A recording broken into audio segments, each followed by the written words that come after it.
Le motoculteur est un engin capable d'être utilisé en sécurité pendant de nombreuses années sous réserve d'un minimum d'entretien. Les éléments de sécurité ainsi que les fixations des outils doivent être entretenus en permanence et vérifiés régulièrement car ils préviennent les risques d'accident. Le reste de l'entretien doit être effectué selon des périodicités pour travailler sans difficulté, sans danger et agréablement. Dans cette vidéo, vous apprendrez les actions par périodicité à effectuer pour un bon entretien du motoculteur. Il existe deux types d'entretien. Il y a les entretiens journaliers et les entretiens périodiques. Pour ce qui est des entretiens journaliers, d'abord il faut observer l'état général de la machine. Est-ce qu'il n'y a pas de fuite d'huile? S'il y a fuite d'huile, vous serrez le boulon en question et serrez l'ensemble des boulonneries, surtout les boulons de fixation du moteur. Si ces boulons sont dérangés un peu, ça va jouer sur les croix. Donc il faut serrer l'ensemble des boulons. Vérifier le fonctionnement des organes de commande, à savoir les crabotages de direction, le levier d'embrayage, l'accélérateur, vérifier leur état de fonctionnement.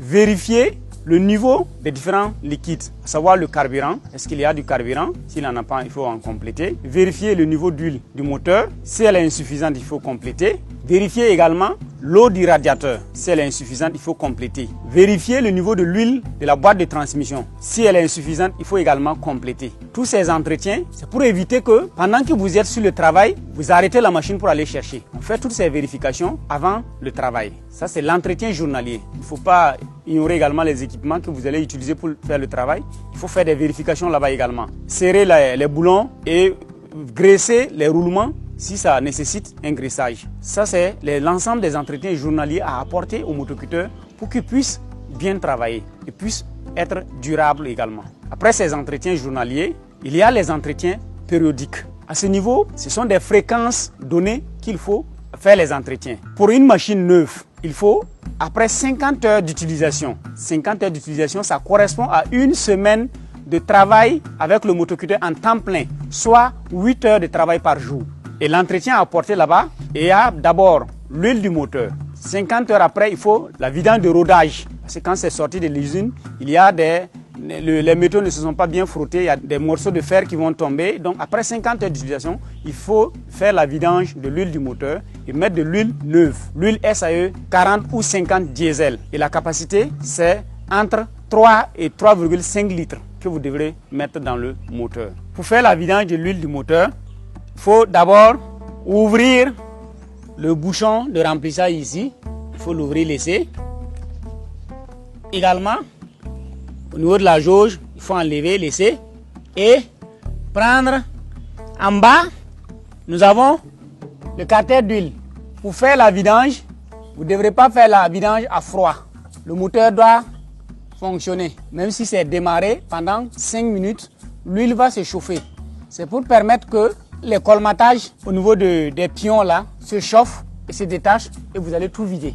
Également, le filtre à air. Il faut également nettoyer le filtre à air. Le tamis grillagé doit être lavé au gasoil. Avec du gasoil, il faut laver, sécher, laver le bol de décantation, nettoyer et mettre de l'huile au niveau indiqué et refixer. Également, après 50 heures de travail, il faut vider l'eau du radiateur, mettre de l'eau propre. Pour le moteur à circuit fermé, c'est-à-dire avec radiateur complet.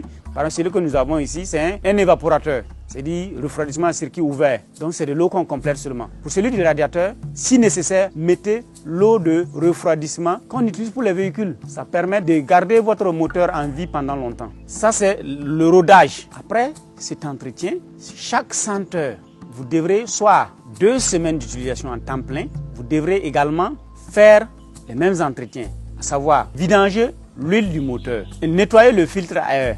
Le tamis grillagé, il faut le nettoyer, le bol de décantation nettoyer, mettre de l'huile propre et puis remettre en place chaque 100 heures. Également, au niveau des boulonneries, ça c'est tous les jours on le dit, donc ça on peut pas, il ne faut pas le perdre de vue, sinon on va endommager sa machine rapidement. Également, à chaque 100 heures, c'est le filtre à air, l'huile du moteur et le radiateur, ça c'est chaque semaine qu'il faut le faire. L'eau du radiateur, chaque semaine, il faut vider puis remettre de l'eau. Après chaque 300 heures, il y a l'élément filtrant du circuit d'alimentation en carburant, le filtre à gasoil. L'élément doit être nettoyé et puis replacé.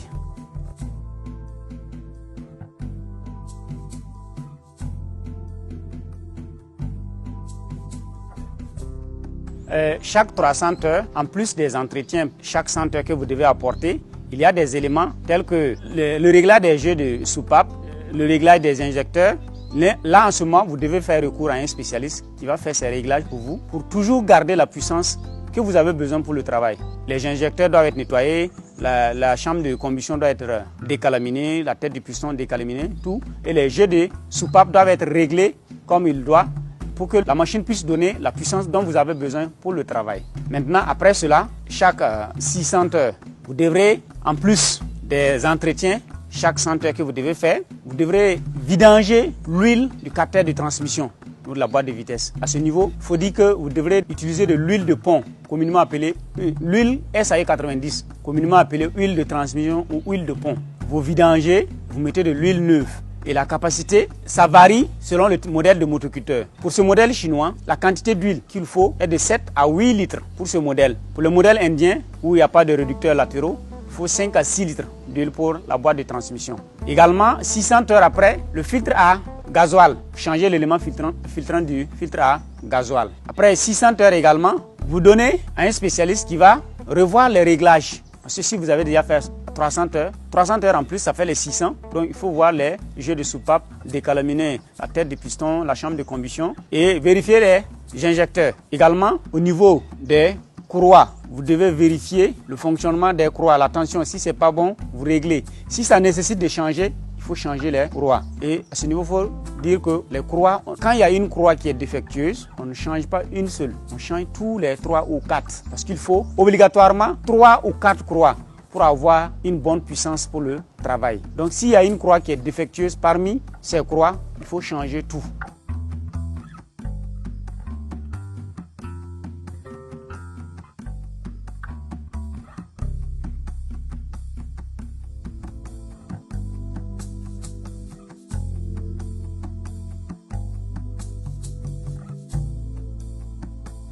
Dans l'utilisation, le producteur rencontre des pannes fréquentes qui nous font appel. Généralement, quand vous faites le déplacement, vous trouvez que c'est des pannes qui n'ont pas besoin d'un spécialiste. C'est peut-être une négligence au niveau de l'entretien à quelque part. Ces pannes fréquentes, c'est quoi? Premièrement, c'est au niveau du démarrage du moteur. La personne peut se lever pour démarrer le moteur, il a des difficultés pour démarrer. Ça, c'est parce qu'il a laissé le carburant fini dans le réservoir avant de compléter. Donc le circuit d'alimentation en carburant a pris de l'air. Il faut procéder à une purge. Et la purge, on n'a pas forcément besoin d'un spécialiste pour faire la purge. Il suffit de connaître les différents points de purge, vous faites votre purge et vous démarrez votre motoculteur sans problème. Ça, c'est un premier point. Le deuxième, c'est au niveau des tringleries, des clabotages. Ils ne procèdent pas parfois au réglage de la longueur des câbles. Une fois que ça fonctionne, il continue. Pourtant, il faut régler la longueur de ces câbles-là pour que ça corresponde à la norme. Si par exemple vous utilisez la machine pour une grande personne, après vous abaissez les mancherons parce que c'est une personne qui est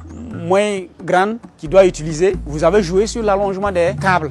Il faut ajuster également. Donc ce sont ces cas qu'on raconte. Également, il peut passer la vitesse, mais le motoculteur n'avance pas. Il passe la vitesse, il laisse l'embrayage, mais ça n'avance pas. Ça, c'est le réglage des doigts d'embrayage. Ça, il faut juste utiliser un jeu de cale, régler de sorte que les trois soient au même niveau de réglage. Dans ce moment, si vous passez la vitesse, ça avance. Ou bien, vous avez passé la vitesse, vous n'avez pas laissé l'embrayage, c'est en position frein et ça avance. Tout ça également, soit c'est le câblage, soit c'est le réglage des doigts de l'embrayage. Ça, c'est les pannes que les gens rencontrent fréquemment sur les motoculteurs. Également, c'est quand on attelle les outils pour le travail. Il y a les tétons qui doivent caler pour limiter le jeu, que l'équipement ne bouge pas.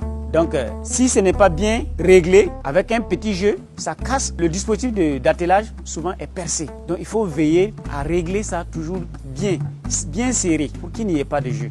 Et là, on évite ces pannes fréquentes. Pour un producteur qui aurait des soucis avec son motoculteur, il suffit qu'il se rende au niveau des services techniques dans les régions, c'est-à-dire la direction régionale de l'agriculture, donne l'information. On a des points focaux en mécanisation qui sont dans toutes les régions. Également, il y a des maintenanciers qui ont été formés pour l'entretien et la réparation de ces machines. Ils sont dans toutes les régions. Ils vont donner le contact de ces derniers à qui vous allez faire appel pour qu'ils viennent vous donner un coup de main. Il n'est pas donné à tout mécanicien de réparer une machine agricole. Il y a des spécialistes formés pour cela. Les motos que nous roulons, l'entretien de ces motos n'est pas la même chose que les machines agricoles. Donc pour bien régler votre machine, pour que votre machine puisse bien fonctionner, mieux vaut prendre attache avec un spécialiste. L'entretien du motoculteur se fait sous différentes formes. Ainsi, nous avons les entretiens journaliers, qui consistent à faire des vérifications régulières afin d'éviter les pannes et impacter sur les rendus du travail. Et les entretiens périodiques, eux, consistent à des entretiens généralisés, notamment changement de matériel et ou des vidanges d'huile selon un nombre d'heures précises. L'entretien du motoculteur est indispensable pour votre sécurité et la longévité du motoculteur.